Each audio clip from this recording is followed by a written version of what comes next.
ಎಲ್ಲರಿಗೂ ನಮಸ್ಕಾರ. ಹೇಗಿದ್ದೀರಾ ಎಲ್ಲರೂ? ಚೆನ್ನಾಗಿದ್ದೀರಾ? ನಾನಿವತ್ತು ಕೇರಳದಲ್ಲಿರುವ ಮಡಾಯಿಕಾವು ಭಗವತಿ ಭದ್ರಕಾಳಿ ಟೆಂಪಲ್ಗೆ ಬಂದಿದ್ದೀನಿ ಇವತ್ತು. ಈ ದೇವಸ್ಥಾನದ ಬಗ್ಗೆ ತುಂಬ ವಿಶೇಷತೆ ಇದೆ.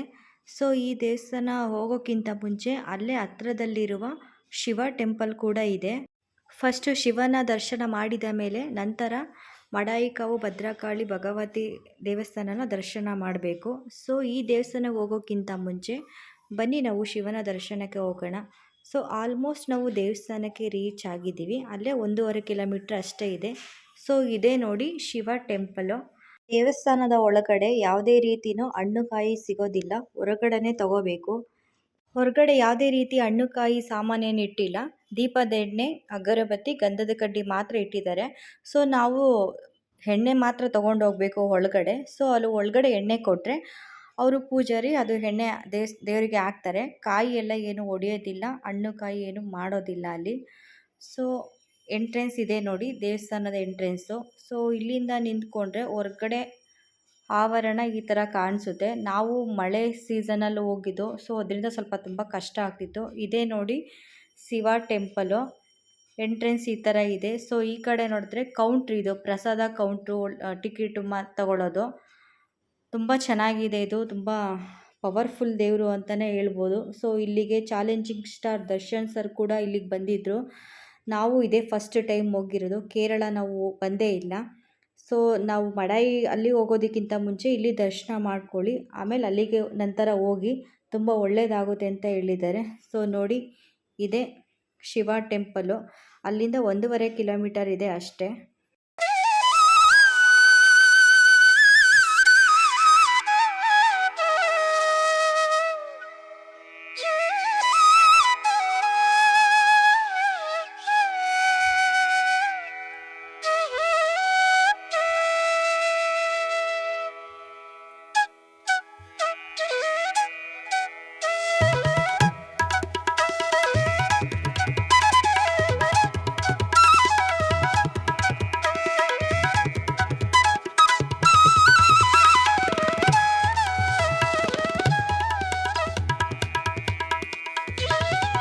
ಇದು ದೇವಸ್ಥಾನದ ಒಳಗಡೆ ಇದು. ಇಲ್ಲಿ ವಿಡಿಯೋ ಮಾಡೋಂಗಿಲ್ಲ.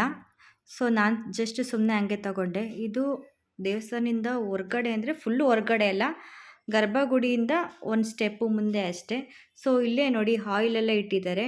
ಇದನ್ನು ಆಯಿಲು ಅವ್ರ ಹತ್ರ ತೊಗೊಂಡು ಇಸ್ಕೊಂಡು ಆ ಥರನೂ ಮಾಡ್ಬೋದು, ದೀಪಗಳೆಲ್ಲ ಬೆಳಗ್ಬೋದು. ಸೊ ಒಳಗಡೆ ದರ್ಶನ ಆಗಿದ ಮೇಲೆ ನಮಗೆ ಈ ಥರ ಒಂದು ಚಿಕ್ಕದು ಬಾಳೆ ಎಲೆಯಲ್ಲಿ ದೇವ್ರದ್ದು ಗಂಧ ಮತ್ತು ಹೂವು ಕೂಡ ಕೊಟ್ಟಿದ್ದಾರೆ. ಒಳಗಡೆ ದೇವರ ದರ್ಶನ ಕೂಡ ತುಂಬ ಚೆನ್ನಾಗಾಯಿತು. ಸೊ ಹೊರಗಡೆ ನಾನು ಇಲ್ಲಿ ಪ್ರದಕ್ಷಿಣೆ ಹಾಕೋಣ ಅಂತ ಅಂದ್ಬಿಟ್ಟು ಇಲ್ಲಿ ಒಂದು ಉಯ್ಯಾಲೆ, ಪಕ್ಕದಲ್ಲಿ ಉಯ್ಯಾಲೆ ಕೊಟ್ಟಿದ್ದಾರೆ. ದೇವ್ರ ಪ್ರದಕ್ಷಿಣೆ ಕೂಡ ಹಾಕ್ತಾ ಇದ್ದೀನಿ. ತುಂಬ ಖುಷಿ ಆಯಿತು. ಸೊ ನಾವು ಹೋಗಿದ್ದಾಗ ಅವತ್ತು ತುಂಬ ಜನ ಕಡಿಮೆನೇ ಇತ್ತು, ಜನ ಕೂಡ ಇರಲಿಲ್ಲ. ನಾನು ಅಮ್ಮ ಇಬ್ಬರೇ ಹೋಗ್ಬೇಕಲ್ಲ ಅಂತ ಅಂದ್ಕೊಂಡಿದ್ದಾಗ ಅಣ್ಣ ಕೂಡ ಬಂದರು. ಏಕೆಂದರೆ ಇಬ್ಬರು ಹೆಣ್ಮಕ್ಳು, ಕೇರಳ ನಾನು ಯಾವತ್ತೂ ನೋಡಿಲ್ಲ, ಅಲ್ಲಿ ತುಂಬ ಕಷ್ಟ ಆಗ್ತಿತ್ತು. ಸೊ ಅಣ್ಣ ಕೂಡ ನಮ್ಮ ಜೊತೆಗೆ ಬಂದರು. ಸೊ ದರ್ಶನ ಎಲ್ಲ ಆದಮೇಲೆ ಮತ್ತೆ ನಾವು ಇವಾಗ ನೆಕ್ಸ್ಟು ಮಡಾಯಿಕಾವು ಭಗವತಿ ಭದ್ರಕಾಳಿ ಟೆಂಪಲ್ಗೆ ಹೋಗ್ತಾ ಇದ್ದೀವಿ. ಅಲ್ಲಿಂದ ಆಟೋ ಮಾಡಿಕೊಂಡು ಹೋಗ್ತಾ ಇದ್ದೀವಿ. ಆಟೋದಲ್ಲಿ ಬರೀ 50 ರುಪೀಸ್ ಅಷ್ಟೇ ತೊಗೊಂಡಿದ್ದು, 1.5 ಕಿಲೋಮೀಟರ್ ಅಷ್ಟೇ ಇರೋದು. ಸೊ ನಾವು ಆಲ್ಮೋಸ್ಟ್ ದೇವಸ್ಥಾನಕ್ಕೆ ರೀಚ್ ಆಗಿದ್ದೀವಿ. ಇದು ಎಲ್ಲಿರೋದಂದರೆ ಕಣ್ಣೂರು ಡಿಸ್ಟಿಕ್ ಬರುತ್ತೆ. ನಾವೇನಾದರೂ ಟ್ರೈನಲ್ಲಿ ಬರೋದಾದರೆ ಪಯ್ಯನೂರಲ್ಲಿ ಇಳ್ಕೊಂಡು ಅಲ್ಲಿಂದ ಗೌರ್ಮೆಂಟ್ ಬಸ್ ಸಿಗುತ್ತೆ. ಆ ಗೌರ್ಮೆಂಟ್ ಬಸ್ ಹತ್ತಿದ್ರೆ ಮಡಾಯಿ ಅನ್ನೋ ಸ್ಟಾಪಲ್ಲಿ ಇಳಿಸ್ತಾರೆ. ಸೊ ಅದು ಮೇನ್ ರೋಡು. ಒಳಗಡೆ ದೇವಸ್ಥಾನ ಒಳಗಡೆ ಬಸ್ ಎಲ್ಲ ಬರಲ್ಲ. ಸೊ ಅಲ್ಲಿಂದ ಆಟೋ ರಿಕ್ಷಾ ಮಾಡ್ಕೊಂಬರ್ಬೇಕಾಗುತ್ತೆ. ಸೊ ನಾನು ಆವಾಗಲೇ ಶಿವ ಟೆಂಪಲ್ ಹೋಗಿದ್ನಲ್ಲ, ಸೇಮ್ ಅದೇ ರೋಡ್ ಬರೋದು. ಶಿವ ಟೆಂಪಲ್ಗೆ ಹೋಗೋಕ್ಕೆ ಅಲ್ಲಿ ಮೇನ್ ರೋಡಲ್ಲೇ ಇಳಿಸ್ತಾರೆ. ಮಡಾಯಿಕಾವು ಇಲ್ಲಿ ಒಳಗಡೆ ಹೋಗಬೇಕು ಅಂದರೆ ನಾವು ಆಟೋದಲ್ಲಿ ಬರಲೇಬೇಕಾಗುತ್ತೆ. ಸೊ ನೋಡಿ ಇದೇ ದೇವಸ್ಥಾನ. ನಾವು ಒಳಗಡೆ ಆಲ್ಮೋಸ್ಟ್ ಬಂದಿದ್ದೀವಿ. ಸೊ ಇಲ್ಲಿ ಕೈಕಾಲು ತೊಳ್ಕೊಳ್ಳೋಕ್ಕೆ ನೀರಿನ ವ್ಯವಸ್ಥೆ ಕೂಡ ಇದೆ. ಸೊ ಎಲ್ಲರೂ ಕೈಕಾಲೆಲ್ಲ ತೊಳ್ಕೊಂಡು ಒಳಗಡೆ ಲಗೇಜ್ ಇಡೋದಕ್ಕೆ ಒಂದು ಪ್ಲೇಸ್ ಕೂಡ ಕೊಟ್ಟಿದ್ದಾರೆ. ಕೂಪನ್ ಕೊಡ್ತಾರೆ. ಸೊ ಅದು ಕೂಪನ್ ತೊಗೊಂಡ್ರೆ ಮತ್ತೆ ನಾವು ಲಾಸ್ಟಲ್ಲಿ ಕೊಟ್ಟರೆ ನಮ್ಮ ಬ್ಯಾಗ್ ಎಲ್ಲ ಕೊಡ್ತಾರೆ. ಸೊ ನೋಡಿ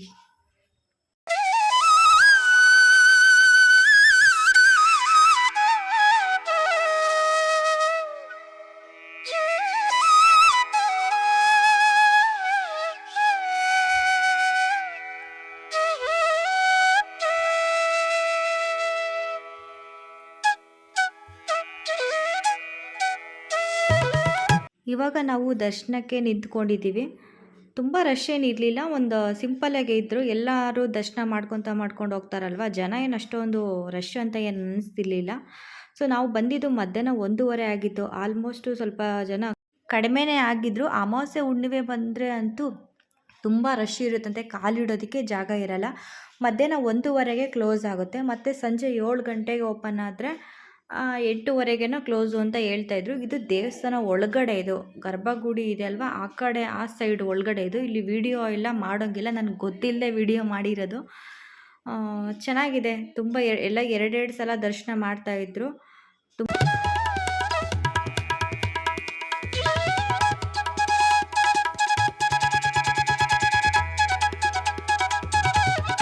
ಭದ್ರಕಾಳಿ ಭಗವತಿ ಅಮ್ಮನವರ ದರ್ಶನ ಕೂಡ ಆಯಿತು. ಸೊ ನಾವಿವಾಗ ಪ್ರಸಾದ ತಗೊಳ್ಳೋಣ ಅಂತ ಹೊರಗಡೆ ಬಂದ್ವಿ. ಇಲ್ಲಿ ವಿಶೇಷತೆ ಏನು ಅಂತಂದರೆ ನಾನ್ ವೆಜ್ಜು ಪ್ರಸಾದ. ಇಲ್ಲಿ ತುಂಬ ಎಲ್ಲೂ ಕೇಳಿಲ್ಲ, ಎಲ್ಲೂ ನೋಡಿಲ್ಲ. ನಾನ್ ವೆಜ್ಜು ಕೊಡ್ತಾರಾ ಅಂತ ಇದೇ ಫಸ್ಟ್ ಟೈಮ್ ಕೇಳಿದ್ದು. ಬಟ್ ಇದು ಎಲ್ರಿಗೂ ಕೊಡೋದಿಲ್ಲ, ಟಿಕೆಟ್ ತಗೋಬೇಕು. ಅದು ಟಿಕೆಟ್ ತಗೊಂಡವರಿಗೆ ಮಾತ್ರ ನಾನ್ ವೆಜ್ ಪ್ರಸಾದ ಸಿಗುತ್ತೆ. ಅದು 1 ಟಿಕೆಟಿಗೆ 350 ಏನೋ ಆಗುತ್ತೆ. ಅದು ನಾನು ತೋರಿಸ್ತೀನಿ. ಈಗಾಗಲೇ ತುಂಬ ಜನ ಲೈನಲ್ಲಿ ನಿಂತ್ಕೊಂಡಿದ್ದಾರೆ.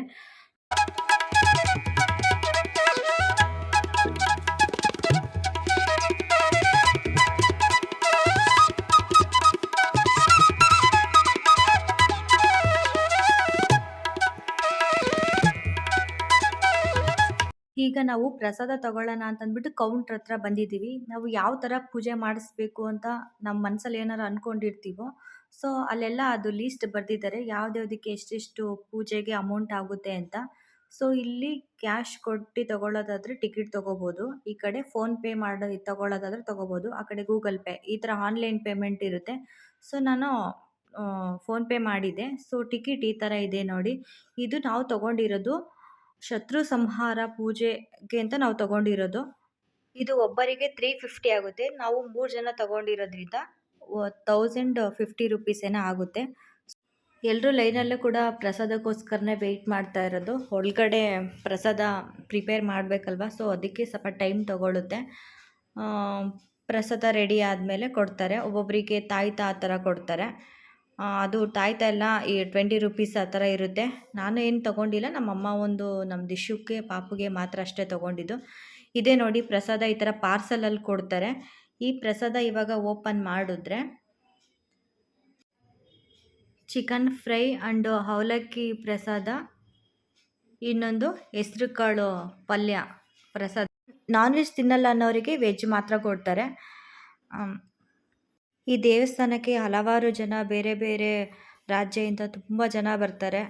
ರೀಸೆಂಟಾಗಿ ನಮ್ಮ ಚಾಲೆಂಜಿಂಗ್ ಸ್ಟಾರ್ ದರ್ಶನ್ ಸರ್ ಕೂಡ ಇಲ್ಲಿಗೇನೆ ಬಂದಿದ್ದು. ಅವರು ಶತ್ರು ಸಂಹಾರ ಪೂಜೆ ಕೂಡ ಮಾಡಿಸಿರೋದು.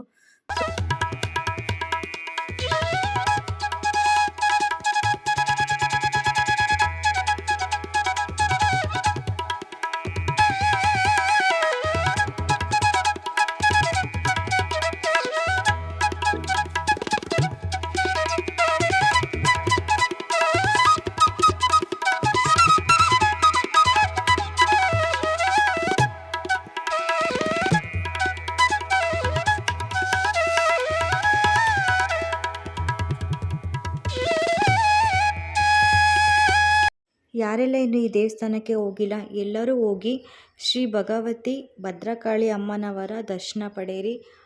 ಎಲ್ಲರಿಗೂ ದೇವರು ಒಳ್ಳೇದು ಮಾಡಲಿ.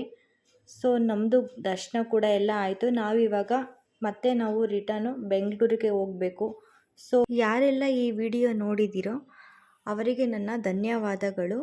ಮತ್ತೆ ನಾವು ಮುಂದಿನ ವಿಡಿಯೋದಲ್ಲಿ ಸಿಗೋಣ.